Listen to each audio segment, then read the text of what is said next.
السلام علیکم ورحمۃ اللہ وبرکاتہ۔ بدائع الصنائع صفحہ نمبر 420۔ بسم اللہ الرحمن الرحیم۔ ولو ادعى رجل على رجل قرض 1000 درہم فشہد شاہدان احدہما علی القرض والآخر علی القرض والقضاء۔ اب دیکھو یہاں پر مدعی نے ٹھیک ہے یہ دعویٰ کیا کہ اس فلاں شخص پر 1000 روپے قرض کے ہیں، دو گواہ پیش کیے، ایک نے تو گواہی دے دی کہ ہاں قرض ہے آپ کا، اور دوسرے نے گواہی دی کہ قرض بھی تھا اور ادا بھی ہو گیا۔ قرض پر بھی گواہی دی اور بڑھتی گواہی دے دی کہ ادائیگی بھی ہو گئی تھی۔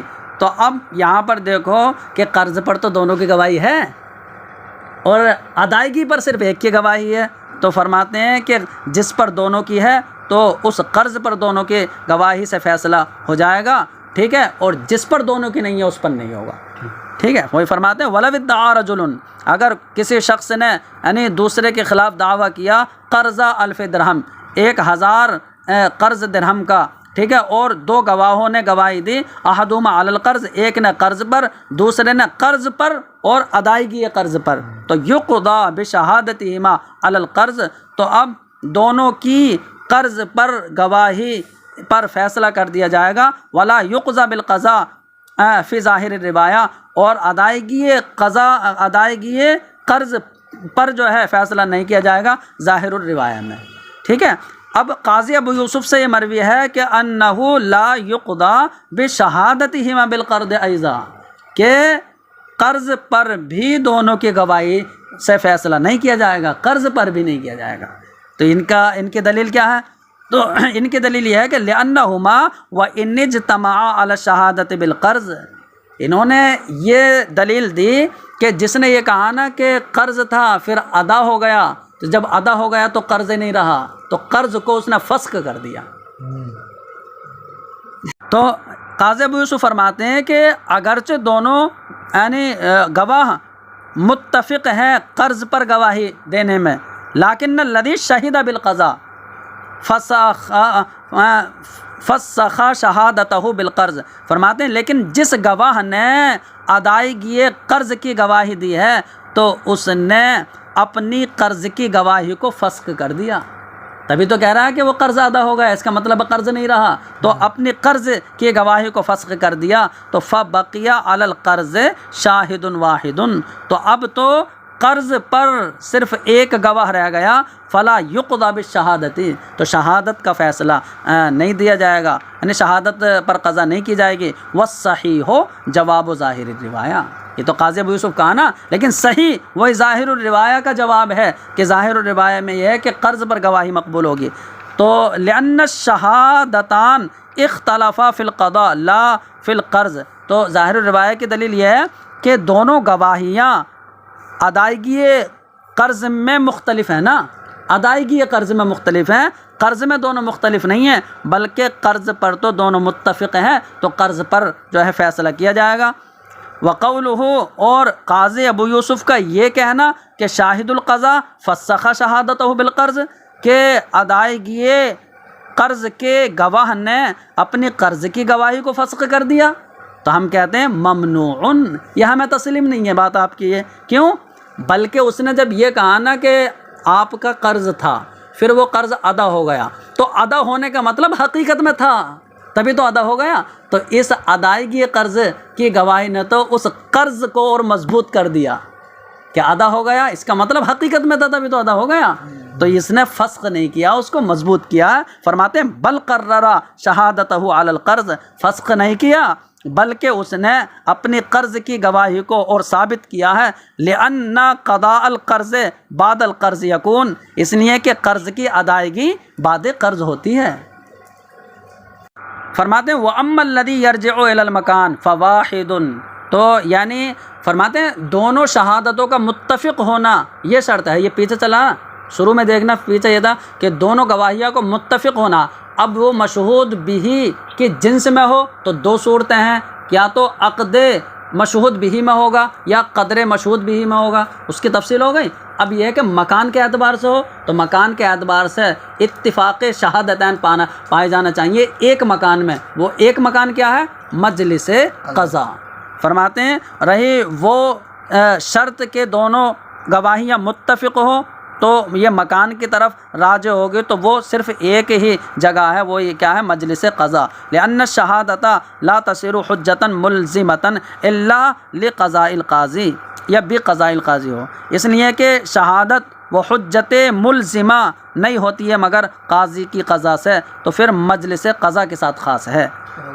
وَمِنْهَا الذُّكُورَةُ فِي الشَّهَادَةِ بِالْحُدُودِ وَالْقِصَاصِ.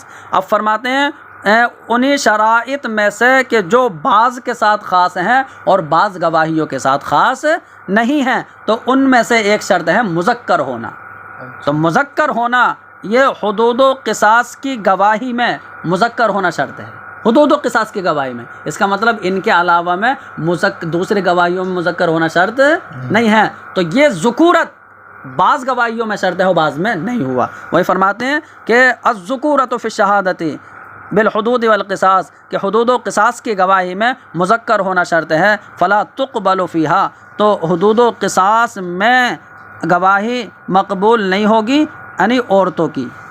لما رویہ عن الزہری, کیونکہ امام زہری سے مروی ہے رحمہ اللہ انہ قال, انہوں نے فرمایا کہ مدت السنۃ من لدن رسول اللہ صلی اللہ علیہ وسلم والخلیفتین من بعدہ رضوان اللہ تعالی علیہما انہ لا تقبل شہادت النساء. تو امام زہری سے یہ روایت ہے کہ حضور علیہ السلام اور آپ کے بعد دونوں خلیفہ کے دور سے, یعنی یہ دور سے جو ہے وہ سال گزرے, ٹھیک ہے, جتنے بھی سال گزرے ان میں جو ہے لا تقبل شہادت النساء, عورتوں کی گواہی حدود و قصاص میں مقبول نہیں ہوئی, ٹھیک ہے, مقبول نہیں ہوتی تھی. تو ایک تو یہ ہے روایت کی وجہ سے عورتوں کی گواہی مقبول نہیں حدود و قصاص میں. اور دوسری دلیل یہ ہے کہ وَلِأَنَّ الْحُدُودَ وَالْقِصَاصَ مَبْنَاهُمَا عَلَى الدَّرْءِ وَالْإِسْقَاطِ بِالشُّبْهَاتِ. تو دوسری دلیل یہ ہے کہ دیکھو حدود و قصاص کی بنا وہ ختم اور ساقط کرنے پر ہے شبہ کی وجہ سے, مطلب شبہ کی وجہ سے انہیں ختم کر دیا تھا حدود و قصاص کو, ہلکا سا بھی اگر شبہ ہوا. اور عورتوں کی گواہیوں میں تو شبہ ہی شبہ ہے, کیونکہ وہاں تو نقصان عقل و دین ہے, تو وہاں تو شبہ ہوگا ان کی گواہیوں میں. تو عورتوں کی گواہیوں سے تو ثابت ہی نہیں ہوگا, چاہے 4 ہوں یا کتنی ہوں, 2 ہوں. فرماتے ہیں اور اس لیے کہ حدود و قصاص کی بنا وہ ختم کرنے اور ساقط کرنے پر ہے شبہ کی وجہ سے, اور عورتوں کی گواہی شبہ سے خالی نہیں ہے. لِأَنَّهُنَّ جبلنا علی السہو والغفلۃ والنقصان العقل والدین, اس لیے کہ عورتوں کی طبیعت و فطرت سہو و غفلت اور نقصان عقل و دین پر ہے. فَيُورِثُ ذَلِكَ شُبْهَةً, تو یہ یعنی عورتوں کی فطرت میں سہو و غفلت اور نقصان عقل و دین ہونا یہ شبہ کو واجب کر دے گا. اب یہ شبہ کو ثابت کرے گا تو پھر تو حدود و قصاص ثابت نہیں ہوگا, ساقط ہوتا رہے گا پھر تو. برخلاف دیگر احکام کے, تو دیگر احکام وہ شبہ کی وجہ سے ساقط نہیں ہوتے, ختم نہیں ہوتے, بلکہ وہ شبہ کے ساتھ بھی واجب ہو جاتے ہیں. اس لیے وہاں پر مقبول ہے ان کی, جہاں شبہ نقصان نہ دے. فرماتے ہیں برخلاف دیگر احکام کے, اس لیے کہ وہ احکام جو دوسرے ہیں وہ شبہ کے ساتھ بھی واجب ہو جاتے ہیں. تو 2 دلیلیں ہوئیں. تیسری دلیل یہ ہے کہ عورتوں کی گواہی وہ مردوں کی گواہی کے بدلے جائز ہے. بدلے ہے نا کہ 2 مرد ہونے چاہیے, 2 مرد نہ ہوں تو 1 مرد اور 2 عورتیں, تو 2 عورتیں وہ 1 مرد کی جگہ پر ہے. ہاں, اور حدود و قصاص میں جو ہے وہ بدل بنانا جو ہے وہ مقبول نہیں ہے. حدود و قصاص میں بدل نہیں ہوگا, جیسے کہ وکیل بنا دیا تو وکیل دوسرے کو اپنا وکیل بنا دے, یہ نہیں ہوگا. فرماتے ہیں وَلِأَنَّ جَوَازَ شَهَادَةِ النِّسَاءِ عَلَى الْبَدَلِ, اور اس لیے کہ عورتوں کی گواہی کا جائز ہونا یہ مردوں کی گواہی کے بدلے ہے. وَالْأَبْدَالُ فِي بَابِ الْحُدُودِ, اور باب حدود میں بدل بنانا یہ مقبول نہیں, جیسے کہ کفالات اور باب وکالات میں موکل نے کسی کو وکیل بنایا تو اب وہ اس کا وکیل ہے. ایسا نہیں کہ وہ اور کسی کو وکیل بنا دے, وکیل دوسروں کو وکیل بنا دے, یہ جائز نہیں. تو جیسے باب کفالت و وکالت میں بدل بنانا جو ہے وہ مقبول نہیں ہے، ایسے یہاں مقبول نہیں ہے بدل. وَأَمَّا شَهَادَةُ عَلَى الْأَمْوَالِ فَالذُّكُورَةُ لَيْسَتْ فِيهَا بِالشَّرْطٍ. فرماتے ہیں اور رہی مال پر شہادت تو ان میں مذکر ہونا شرط نہیں، مذکر ہونا شرط نہیں، اور مؤنث ہونا وہ مانع شہادت نہیں بالاجماع. ٹھیک ہے، اس کا مطلب اموال میں عورتوں کی گواہی بھی مردوں کے ساتھ مقبول ہوگی، کیونکہ باب مدائنت میں اللہ کا فرمان فاستشہدوا شہیدین من رجالکم کہ اپنے میں سے 2 گواہ بناؤ، 2 نہ ہوں تو 1 مرد اور 2 عورتیں ایسی کہ جن کے گواہ ہونے سے تم راضی ہو. واختلف فی اشتراطھا فی الشہادت بالحقوق التی لیست بمال.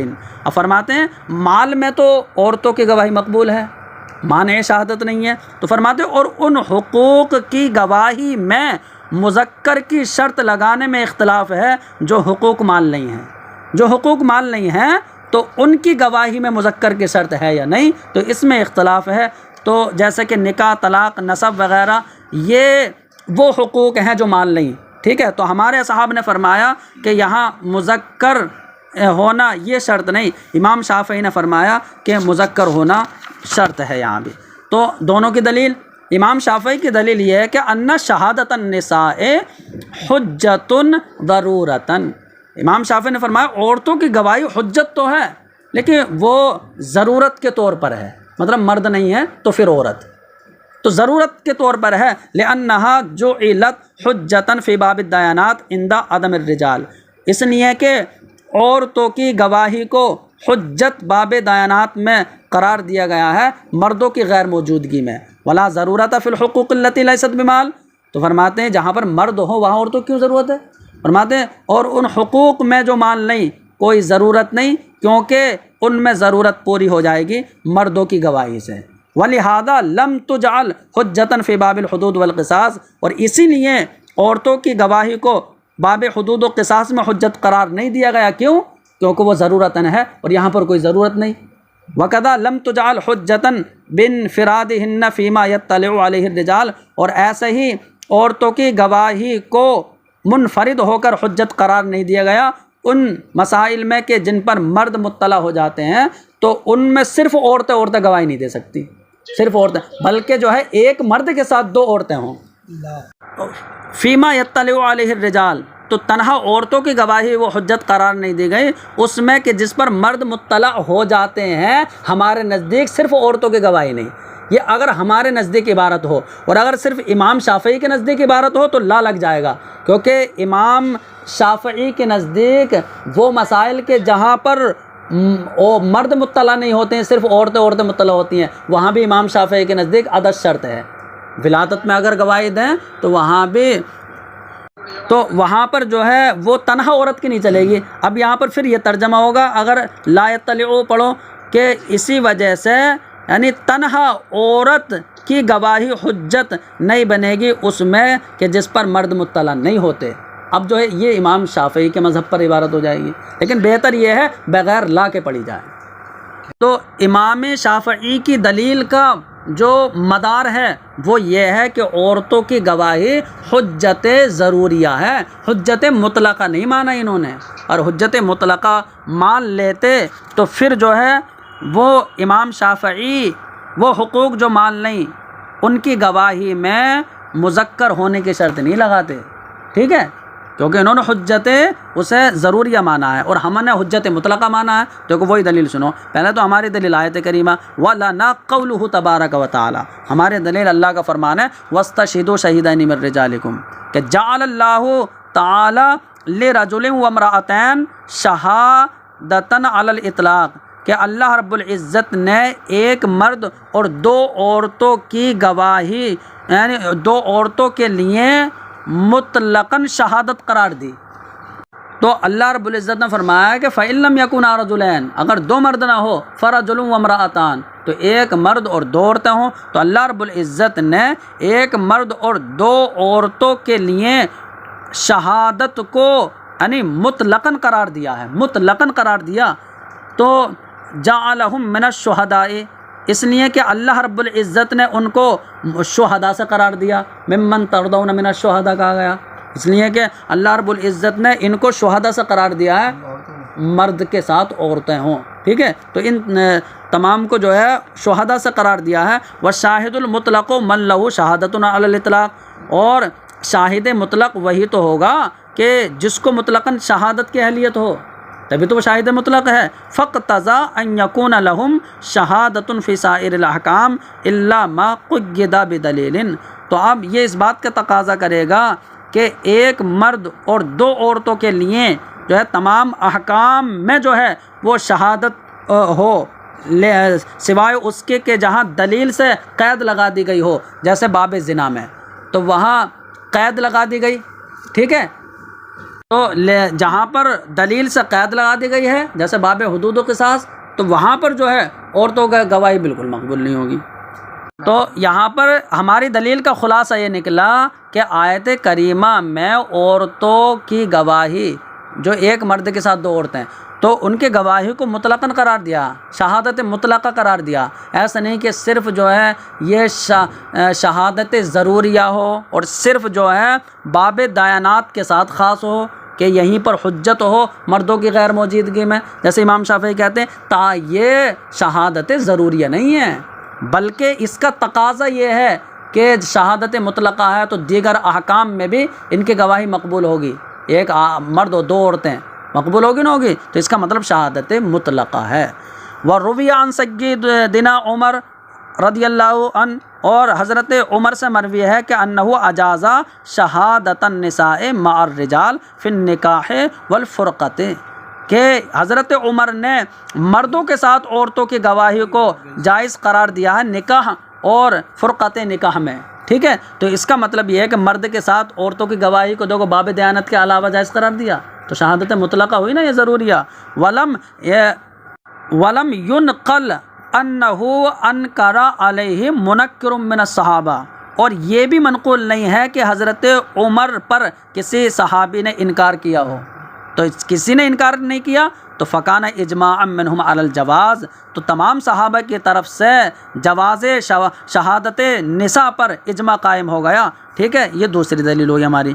اور تیسری دلیل یہ ہے کہ وَلِأَنَّ شَهَادَةَ رَجُلٍ وَامْرَأَتَيْنِ فِي إِظْهَارِ الْمَشْهُودِ بِهِ مِثْلُ شَهَادَةِ رَجُلَيْنِ لِرُجْحَانِ جانب الصِّدْقِ فِيهَا عَلَى جانب الْكِذْبِ بِالْعَدَالَةِ، اور تیسری دلیل یہ ہے کہ یہ شہادت مطلقہ ہے عورتوں کی گواہی، اس لیے کہ ایک مرد اور دو عورتوں کی گواہی مشہود بھی کو ظاہر کرنے میں، مطلب جس پر گواہی دی اسے ظاہر تو کیا تھا گواہی سے، ہاں، تو مشہود بھی کو ظاہر کرنے میں ایک آدمی اور دو عورتوں کی گواہی یہ دو مردوں کی گواہی کے مثل ہے۔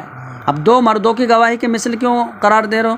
تو فرماتے ہیں کہ دیکھیے عدالت میں یہاں پر یہ مرد بھی ہے نا، تو مرد کی جو جانب ہے وہ جانب صدق مان لو، عورتوں کی جو جانب ہے وہ جانب کذب مان لو، تو اب یہاں پر جانب صدق کو ترجیح دے دی جانب کذب پر، کہ یہاں پر جب مرد کے ساتھ عورتیں ہیں تو پھر عورتوں کے بھی مقبول ہو گئے، اس کو ترجیح دیتے ہوئے فرماتے ہیں تو دو مردوں کی گواہیوں کے مثل ہے لرجحان جانب صدق فیہا، کیونکہ اس میں جانب صدق کو ترجیح دے دی ہے جانب کذب پر بالعدالتی، ٹھیک ہے، عدالت کی وجہ سے، تو یہ عدالت کی وجہ سے جو ہے ترجیح دی ہے کہ مرد عادل ہوتا ہے نا، ٹھیک ہے، تو عورتوں کی بنسبت کہ اور یعنی وہاں جانب کذب ہے اور یہاں جانب صدق ہے، تو عدالت کے اعتبار سے جانب صدق کو جانب کذب پر ترجیح ہے، ٹھیک ہے، اس وجہ سے یہاں دو آدمیوں کے گواہی کے مثل ہیں، ایک آدمی اور دو عورتوں کی گواہی،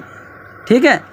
لا انہا لم تجعل حجتا فیما یدرأ بالشبہات لنوع قصور وشبہت فیہا یعنی لما ذکرنا، اور فرماتے ہیں اور ایسا نہیں ہے کہ ایک آدمی اور دو عورتوں کی گواہی دو آدمیوں کی شہادت کے برابر جو ہے وہ اس لیے ہو کہ یعنی انہیں حجت قرار نہیں دیا گیا ہے، عورتوں کی گواہیوں کو حجت قرار نہیں دیا گیا، اس میں جو شبہات کی وجہ سے ساقط ہو جاتے ہیں، یعنی ایک قسم کا قصور اور شبہ ہونے کی وجہ سے، ٹھیک ہے، ان میں قصور اور شبہ ہونے کی وجہ سے باب حدود و قصاص میں عورتوں کی گواہی کو حجت قرار نہیں دیا گیا تو اس اعتبار سے جو ہے یہاں پر ایک مرد اور 2 عورتیں گواہی 2 آدمیوں کی گواہی کے برابر نہیں ہے، بلکہ اس اعتبار سے ہے کہ جانب صدق کو ترجیح ہے۔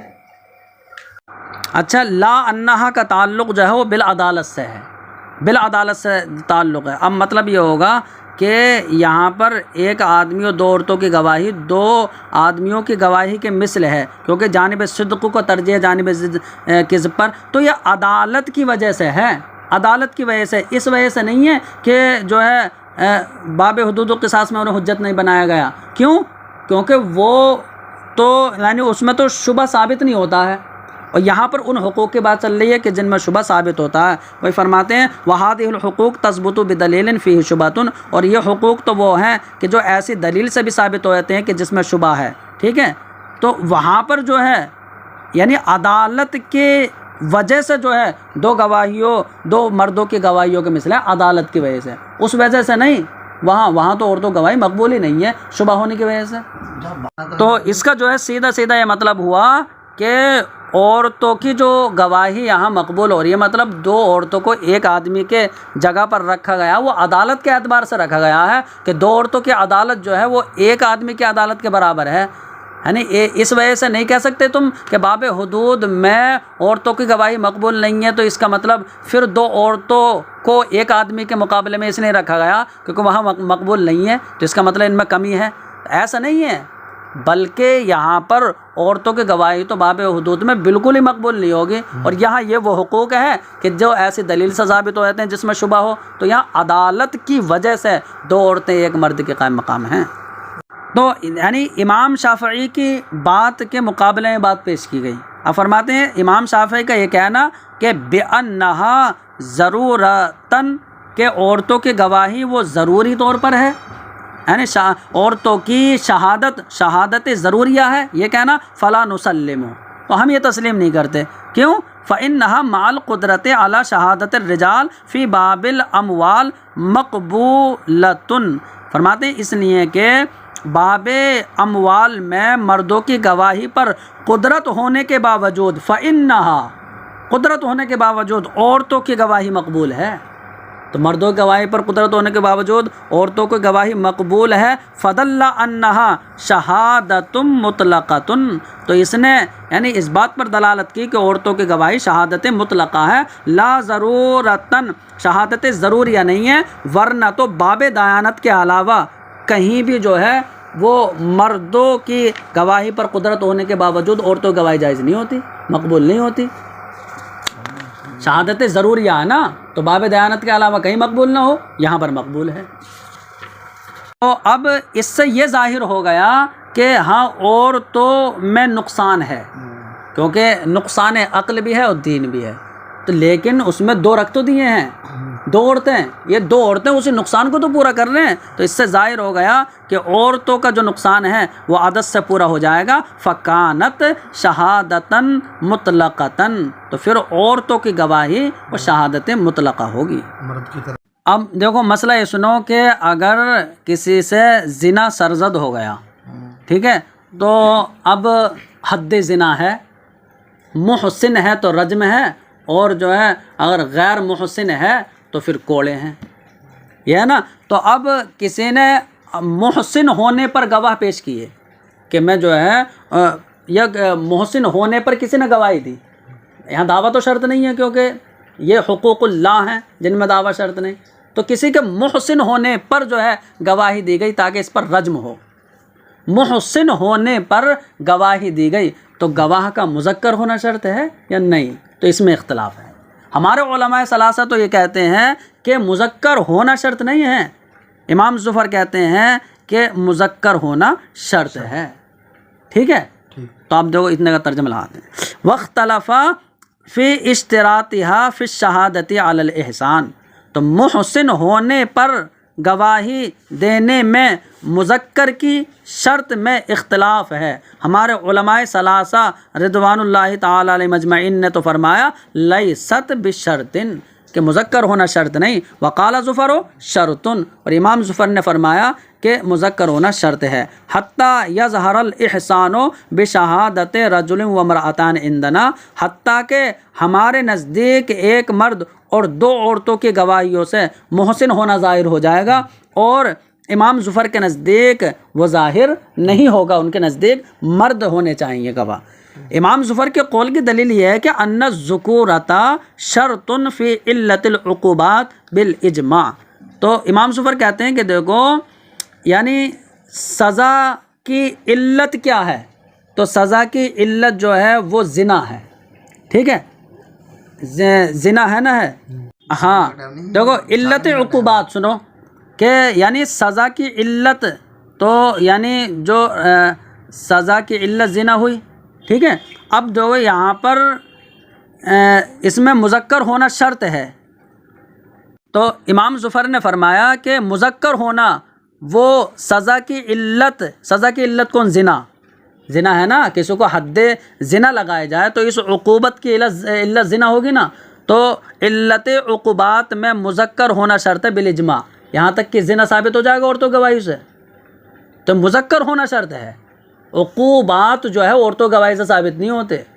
فرماتے ہیں مذکر ہونا شرط ہے عقوبات کی علت میں بالاجماع، حتیٰ کہ ایک مرد اور 2 عورتوں کی گواہیوں سے عقوبات ظاہر نہیں ہوتے. تو جب عقوبات جو ہے وہ عورتوں کی گواہیوں سے ظاہر نہیں ہوتے، تو یہاں دیکھو محسن ہونا یہ بھی تو من جملہ اوصاف علت سے ہے، یہ بھی تو علت کا وصف ہے. مطلب یعنی مان لو علت عقوبت جو ہے وہ زنا ہے.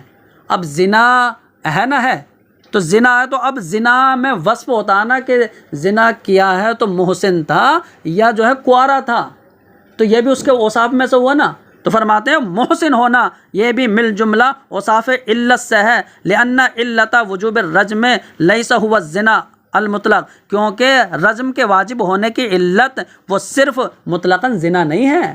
مطلقاً زنا سے رجم نہیں ہوگا. یہ دیکھو کہ کوارا ہے یا شادی شدہ، تو شادی شدہ دیکھا جاتا ہے، تو یہ وصف کا بھی اعتبار ہو رہا نہ ہو رہا. فرماتے ہیں کہ رجم کے واجب ہونے کی علت تو یہی تو سزا ہے.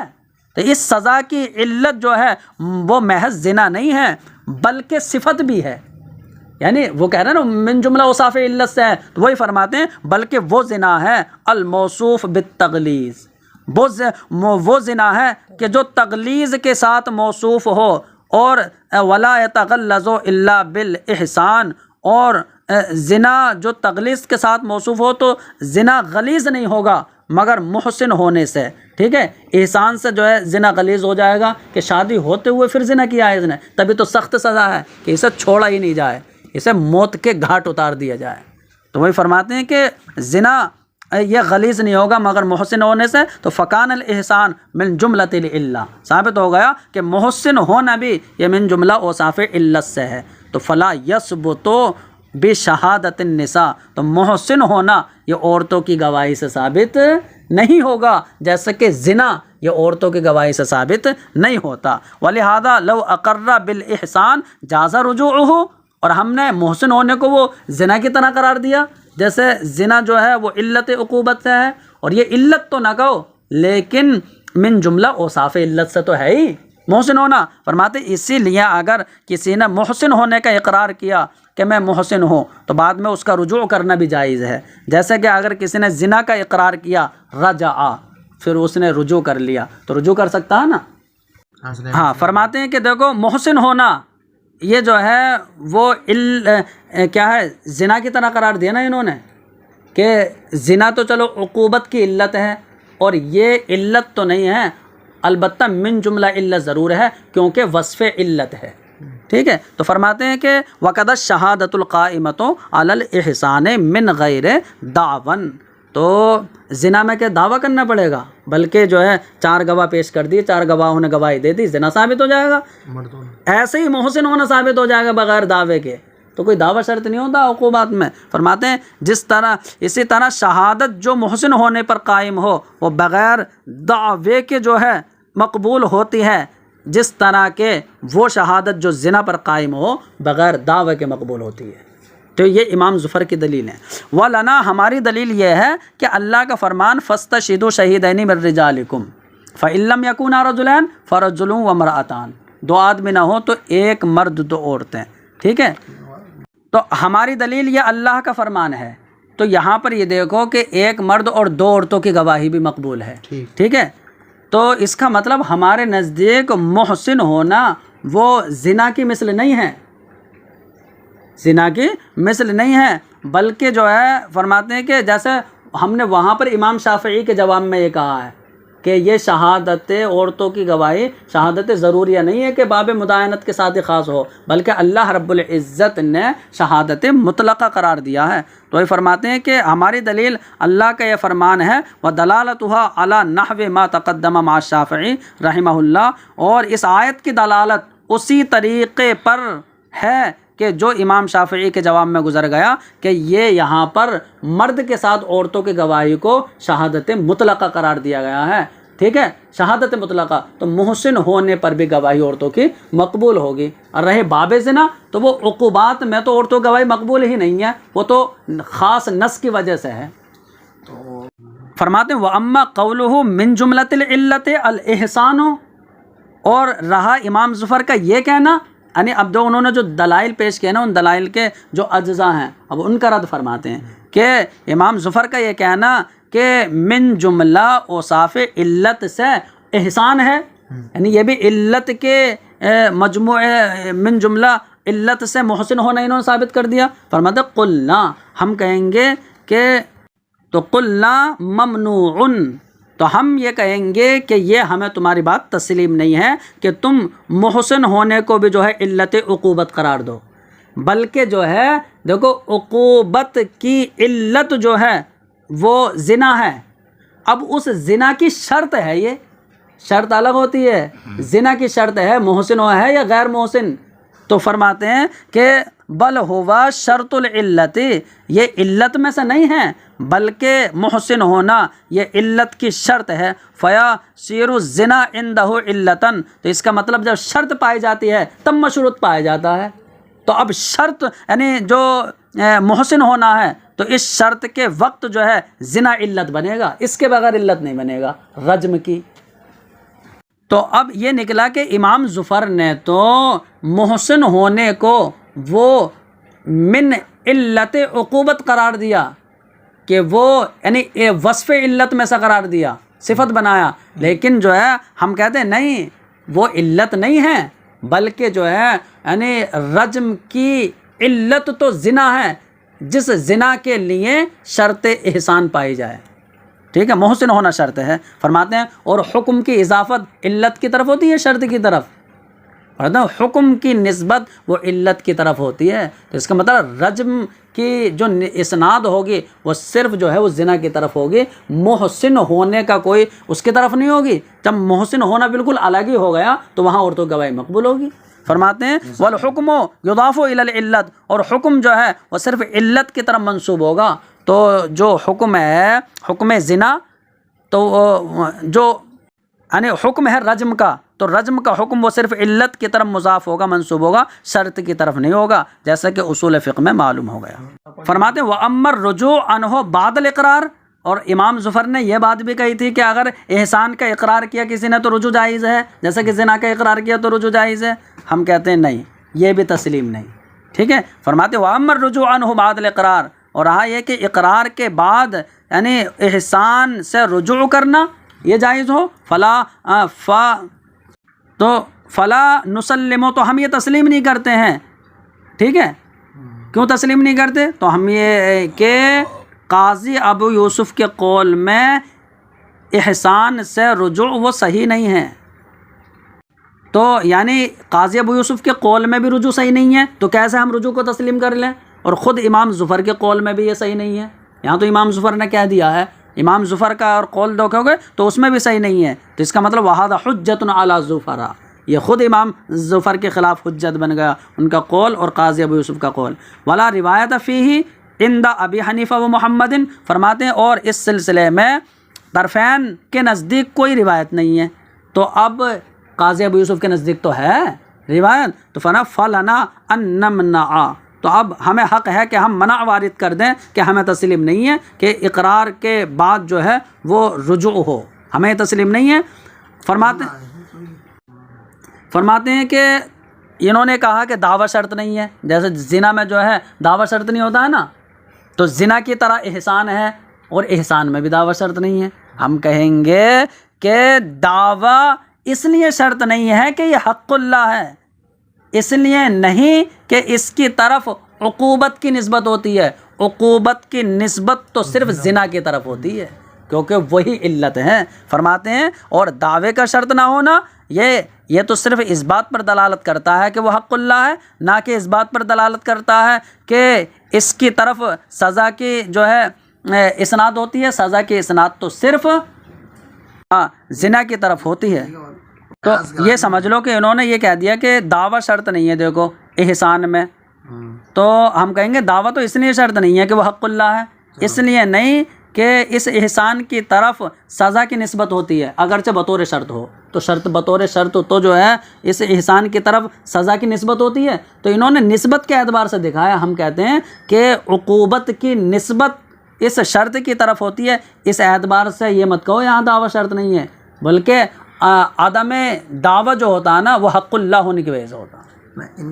فرماتے ہیں کہ کوئی مثال ہو کہ جہاں پر جو ہے وہ دعویٰ شرط نہ ہو اور وہ جو ہے عقوبت نہ ہو، صرف حق اللہ ہو، تو ہم کہتے ہیں دیکھو یہاں پر باندی کا آزاد ہونا یہ بالاجماع جو ہے یہاں پر دعویٰ شرط نہیں ہے، کیونکہ یہ جو ہے حق اللہ ہے، ٹھیک ہے، اور اس سے سزا کا بھی تعلق نہیں ہوتا۔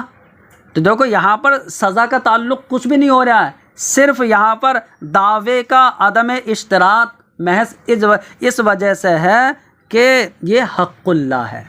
ایسے احسان جو ہے وہاں عدم اشتراط دعویٰ محض جو ہے حق اللہ ہونے کی وجہ سے۔ فرماتے ہیں اللہ تعالیٰ دیکھتے نہیں کہ دعویٰ باندی کی آزادی میں بالاجماع شرط نہیں، اور نہ غلام کی آزادی میں طرفین کے نزدیک، وَإِنْ كَانَ لَا يَتَقَرَّرُ تَعَلُّقُ عُقُوبَةٍ بِهِ، اگرچہ یعنی اس آزادی سے سزا کا تعلق بالکل بھی نہیں ہے، تو سزا کا تعلق نہیں ہے یہاں پر، سزا کس بات کی، آزادی ہے تو وَنَحْنُ نُسَلِّمُ أَنَّ الْإِحْسَانَ، اور ہم تسلیم یہ کرتے ہیں کہ احسان حق اللہ ہے اس وقت میں، تو اس وقت میں ہم یہ تسلیم کرتے ہیں کہ احسان حق اللہ ہے، اس وجہ سے یہاں عدم اشتراط دعویٰ ہے، جیسے کہ خلاف گیات میں معلوم ہوا۔